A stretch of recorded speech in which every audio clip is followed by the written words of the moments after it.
Today I'll be talking about hemophilia. Hemophilia is a rare genetic disorder where the patient comes with complaints of bleeding which does not stop.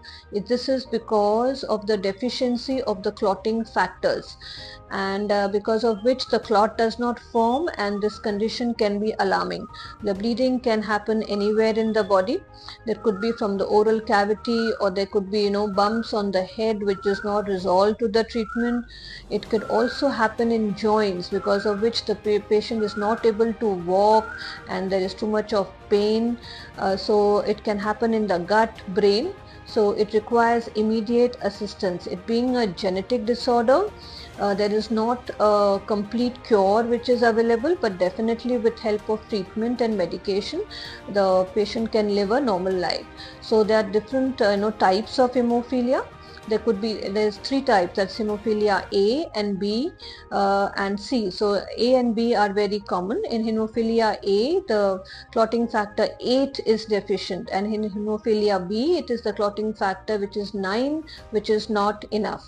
So, and the types also could be mild, moderate and severe. The mild and moderate cases many a time go unnoticed, except when there is a surgery where the patient, we see that he continues to bleed in spite of giving medications. And in severe patient, it can be diagnosed very quickly, and the treatment can be basically replacement of the clotting factors by method of infusion. There is a method by which it is called as a preventive or a prophylactic treatment, where the clotting factors can be given to the patient by the means of infusion twice or thrice a week, so that the patient doesn't get into a situation where it's an emergency.